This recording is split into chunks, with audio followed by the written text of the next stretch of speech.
তো সকাল সকাল রান্নাবান্নাটা দেখো শুরু করে দিলাম, একবারে 3 চুলাতেই বসিয়ে দিলাম, কারণ এতটা গরম লাগছে যার কারণে রান্নাবান্না তো দূরের কথা, কিছুই ভালো লাগছে না, ভালো কথাও মনে হচ্ছে খারাপ লাগছে, জানো তো। তো এদিকে দেখো উচ্ছে ভাজা রান্না করছি, আর মিঠির পাপা আর আমি আজকে ঘরে খাবো না, শুধু মা আর বোনই খাবে, কারণ 3খানা নেমন্তন্ন আছে। কোথায় যাই না যাই আমি জানি না, কতটুকু যেতে পারবো না যা পারবো সেটাও জানি না, কারণ নেমন্তন্ন করলে তো রক্ষা অবশ্যই করতে হয়, তাই না। আর এই যে ঢেঁকি শাক রান্না করছি, ফোড়নে দিয়ে দিলাম মেথি ফোড়ন, তার সাথে তো কাঁচা লঙ্কা অবশ্যই আছে, আর ঢেঁকি শাকগুলো দিয়ে দিচ্ছি, আর এটাকে নুন হলুদ দিয়ে ভালো করে নাড়াচাড়া করে যখন সেদ্ধ হবে তখন নামিয়ে নিলে, আর এই শাকটা খেতে এতটা ভালো লাগে কি বলবো তোমাদেরকে। আর এই সাইডে দেখো রান্না করব মাছ, সেটা রান্না করব শশা দিয়ে। শশা দিয়ে মাছ তোমরা কখনো খেয়েছো কি না, আর খেলেও বা কীভাবে খেয়েছো সেটা আমাকে অবশ্যই জানিও। আমরা এভাবেই রান্না করি, আর এভাবে করলেই মিঠি খুব ভালোবাসে খেতে। তো শশা দিয়ে মাছখানা রান্না করব, আর এগুলো হচ্ছে জ্যান্ত মাছ, কালকে দিদির বাড়ি থেকে নিয়ে এসেছিলাম। দিদির বাড়ি এদিকে প্রচুর মাছ পাওয়া যায়, তো দাদাভাই যখনই যায় মাছ দিয়ে দেয়। তো দেখো এখানে যে মাছগুলো একটু হালকা ভাজা করব, জ্যান্ত মাছ খুব বেশি ভাজা করতে হবে না এই তরকারিটার জন্য। তো হালকা ভাজা করে নামিয়ে নেওয়ার পর এবার দেখো তেলের মধ্যে রসুন থেতো করে দিয়ে দিলাম। তো রসুন থেতোটা রসুনটা যখন লাল লাল হয়ে যাবে ঠিক সেই পর্যায়ে শশাগুলি দিয়ে দেব। আর এই তরকারিটা আমার মিঠি তো এতটা ভালোবাসে, আর একদম তেল মশলা খুবই কম, আর সে খুবই পছন্দ করে এই তরকারিটা। আমাদের ঘরে প্রত্যেকেই এই তরকারিটা খুবই ভালোবাসে, জানো তো, আমারও বেশ ভালো লাগে। তো আজকে সকাল সকাল তোমাদের সাথে গুড মর্নিং বলা হয়নি। গুড মর্নিং ফ্রেন্ডস, কেমন আছো সবাই? আশা করছি তোমরা সবাই ভালো আছো, আর আমরাও কিন্তু বেশ ভালোই আছি। তো আমার আরও একটা নতুন ব্লগে আবারও তোমাদেরকে স্বাগত জানাচ্ছি। আশা করছি যে যেখান থেকেই ভিডিওটি দেখছো একটা লাইক দিয়ে অবশ্যই দেখবে, কারণ তোমাদের এক একটা লাইকে আমি অনেকটাই মোটিভেট হই, আর নতুন নতুন ভিডিও বানানোর উৎসাহটা আমার অনেকটাই বাড়ে। তো এই তরকারিতে কিন্তু লঙ্কা দিতে হয় না, তাও আমি 2খানা লঙ্কা দিলাম, কারণ একদম সাদাসিধে তরকারি তো ভালো লাগে না, তার জন্য।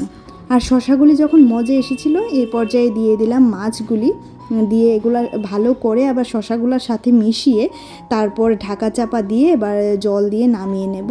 আর এই তরকারিটা আমার মিঠি মা খুবই পছন্দ করে খেতে, তো তার জন্যই বানানো। আর এটা খেলে শরীরটাও খুবই ঠান্ডা থাকে। একবার অন্তত আমার এই রেসিপিটা ট্রাই করে দেখো, যদি ভালো না লাগে তখন কমেন্ট করে জানিও। আর এই যে আদা থেতো করে দিয়ে দিলাম নামানোর আগে।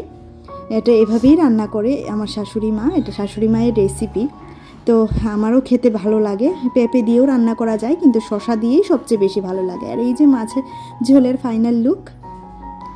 তো রান্নাবান্নার পর এগুলা তো নিত্য নৈমিত্তিক কাজ, সেগুলা করতে হয়। এই যে গ্যাস মোছামুছি, তো ঝটাপট করে এগুলা করে নিচ্ছি, কারণ রেডি হয়ে যেতে হবে। আর এত প্রচণ্ড গরম, আমার ইচ্ছে করছিল না যাওয়ার জন্য, কিন্তু তারপরেও যারা নিমন্ত্রণ করে তারা তো একটা আশা করে করে, তাই না, তার জন্য যেতে হয়। আর আমি চেষ্টা করি প্রত্যেকেরই নিমন্ত্রণ রক্ষা করতে, কারণ আর যখন পারি না তখন না করে দিই যে যেতে পারবো না। তো দেখো রান্নাঘর মোছামুছি সব কিছুই কমপ্লিট। এবার মেয়েটাকে স্নান ধান করিয়ে তারপর নিজে স্নান করে রেডি হয়ে যাব। অনেক দেরি হয়ে গেছে জানো তো, প্রায় 12:30 বাজে তখন। তো দেখো এখানে আমি রেডি হয়ে গেলাম, আর কেমন লাগছে জানিও অবশ্যই। আর মেয়ে এখানে আমাকে ভিডিওটা করে দিচ্ছে। আর এই শাড়িটা আমার ভীষণ প্রিয় শাড়ি, খুবই পছন্দের শাড়ি। হুট করে কিনেছিলাম, কিন্তু এতটা পছন্দের এই শাড়িটা আমার ইচ্ছে করে না ছাড়তে, আর এতটা হালকা পাতলা বেশ ভালো লাগে কিন্তু পরতে। তো মেয়ে এখানে আমার সাথে বসে আছে, আমি যখন ভয়েস ওভার দিচ্ছি মেয়েটা আমার কোলে বসে আছে। কিছু বলবে? বলো আঙ্কেল আন্টিদেরকে হ্যালো বলো। হ্যালো আঙ্কেল আন্টিরা, কেমন আছো? তো শুনতে পেলে মিঠির গলা, মিঠি কিন্তু আমার ভয়েস ওভারের সময় এখানে বসে আছে। আর এখানে রাস্তায় যেতে যেতে দেখলাম এক গাড়ি তরমুজ নিয়ে এসেছে, ওরা নাকি কোচবিহার থেকে নিয়ে এসেছে।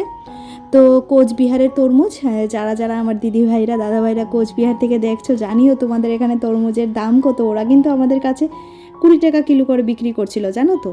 আর খুব বড় পাচ্ছিলাম না, তো ছোট দেখি একটা নিয়ে এসেছি, জানি না কেমন হবে, তো যেমনই হোক। আর এটা কিন্তু একটা বিয়েবাড়ির নেমন্তন্ন খেয়ে যাওয়ার পথে। তো এবার আরেকটা অন্নপ্রাশন বাড়িতে চলে আসলাম, এই সোনামাটার অন্নপ্রাশন। আর এতটা গরম, এই গরমে বাচ্চাদের অনেকটাই কষ্ট হয় জানো তো। আর আমার মিঠিকে আনিনি, কারণ মিঠির শরীরটা আবার খারাপ করেছে। এটা জানি না কিছুদিন ধরে কি হলো, তো তোমরা আশীর্বাদ করো যাতে মেয়েটা খুব তাড়াতাড়ি সুস্থ হয়ে যায়। আর এই যে এই সোনামাটার খুবই গরম লাগছে, আর আমি ক্যামেরা করছি যার জন্য ডাকছি, দেখো তাকিয়ে আছে। তো মিঠি যেতে পারেনি, মিঠি আবার বনুটাকে খুবই মিস করছিলে মিস? হ্যাঁ হ্যাঁ, ছোট্ট বনুটাকে। হ্যাঁ। তারপর দেখো রাস্তা দিয়ে ওখানে মা এসেছিলো, শাশুড়ি মা, তো ওনাকে নিয়ে আবার বাড়ির পথে ছুটলাম। তো এই সারাদিনের ব্যস্ততার মাঝখানে ছোট্ট একটা আপডেট আমার লাইফের, যেহেতু আমি ডেইলি ব্লগ করি, ডেইলি ব্লগিংয়ে যা যা পড়ে তাই তোমাদের সাথে শেয়ার করি। খুব ছোট করে হোক বা যেরকম পারি একটু করেই আপডেটটা দেওয়ার চেষ্টা করি। আর যারা যারা আমার পাশে প্রত্যেক দিন থাকো তাদেরকে তো অসংখ্য ধন্যবাদ জানাচ্ছি। আর যারা নতুন নতুন দিদিভাইরা দাদাভাইরা আমার চ্যানেলে জয়েন হয়েছে তাদেরকেও জানাচ্ছি অসংখ্য অসংখ্য ধন্যবাদ। আর যারা আসছো তারা প্লিজ একটা কমেন্ট ছেড়ে যেও, তাহলে আমার বুঝতে সুবিধা হবে যে আমি কে আমাকে মানে কে আমার ভিডিও দেখছো বা কি। একটা কমেন্ট করে জানালে আমি অবশ্যই তাদের চ্যানেলটা ঘুরে আসবো। আর প্লিজ একটা কমেন্ট ছেড়ে যেও, আমি কিন্তু প্রত্যেকটা কমেন্টেই হার্ট দিয়ে থাকি। তো চলো আমি বাড়ি যাই। আর প্রচণ্ড ক্লান্ত লাগছে জানো তো, শরীরটা এতটা খারাপ লাগছিল, কারণ কালকে একবার বাড়ি থেকে এসেছি, তারপর আবার দিদির বাড়িতে গিয়ে মাকে এনেছি, তারপর আজকে আবার এতটা গরমের মধ্যে জার্নি, আর খুব শরীর খারাপ লাগছিল। তো বাড়ি চলে আসার পর আস্তে আস্তেই বোনকে বলেছিলাম একটু চা করে রাখিস তো, আর এই যে এখানে সে চা পাহারা দিচ্ছে, চা করছে বসে বসে এই গরমের মধ্যে আমার জন্য। যা হোক, চাটা খাই, এবার চাটা খেয়ে তারপর তোমাদের সাথে দেখাচ্ছি। আজকে মিঠি ডক্টর সবার প্রেশার চেক করে দেবে, তো সবার প্রেশার চেক করে দেবে মিঠি ডক্টর, তো সেটাই তোমাদের সাথে শেয়ার করব। আর এখানে বোনকে বলছি কীরকম গরম লাগছে রে, বলছে কী গরমটা লাগছে। তো এই দেখো যতক্ষণ এসিতে থাকা যায় শান্তি, আর এসি থেকে বেরোলেই গরম। আর এই যে মিঠি ডক্টর সবার প্রেশার চেক করে দিচ্ছে। এখানে আগে শাশুড়ি মাকে ধরেছে, তো ওরা ওদের সাথে একটু মজা আনন্দ ফুর্তি করে, এটাই আর কি। তো আমার ভিডিওগুলো তোমাদের কেমন লাগে অবশ্যই জানিও। ছোট ছোট করে আপডেট আমার লাইফের প্রতিদিন দিই, এটা আমার লাইফের জন্য একটা অ্যাসেট বলতে পারো। তো এই যে স্মৃতিগুলি, এই যে টুকরো টুকরো, যে আমার মেয়ে ওদের প্রেশার চেক করে দিয়েছে, ঠাম্মা দিদাকে নিয়ে যে কতটা আনন্দ ফুর্তি করেছে, সেটা যেন মেয়ে বড় হয়ে দেখতে পারে, তার জন্যই আমি এই ভিডিওগুলো করি। আর তার মধ্যেও যদি কারো আমার ভিডিওগুলো ভালো লাগে তাহলে অবশ্যই আমার চ্যানেলটা সাবস্ক্রাইব করে রাখতে পারো, পাশে থাকা বেল আইকনটাও ক্লিক করে রাখতে পারো, যাতে করে আমি যখনই ভিডিও আপলোড করব নোটিফিকেশনটা তোমরা পেয়ে যাবে। তো চলো আজকের মতো ভিডিওটা এখানেই রাখছি। এখন রান্না বান্না করব, আর আজকে রাত্রে আরেকটা নেমন্তন্ন আছে, বাট আমি সারেন্ডার ভাই, আমি আর যেতে পারবো না। মিঠির বাবা বলছিল যে চলো, আমি বললাম যে না আমি একটু রেস্ট করি, আমার একদম ভালো লাগছিল না। আর এসে দেখছি মা একদম পুজো টুজো দিয়ে রেখে দিয়েছে। মানে মা থাকলে না অনেকটাই কাজের হেল্প হয় জানো তো, সেটা মানো কি না মানো আমি জানি না, কে কষ্ট পেলো কে দুঃখ পেলো আমি জানি না, তবে মা থাকলে দেখবে অনেকটাই কাজের হেল্প হয়, যেটা সবাই মানে সবার দ্বারা হয় না, কিন্তু সবাই সেটা পারে না। যত ভালো শ্বশুরবাড়ি, যত ভালো শাশুড়ি মা, যত ভালোই হোক না কেন, কিন্তু মায়ের মতো দেখবে কেউই হয় না, তাই না?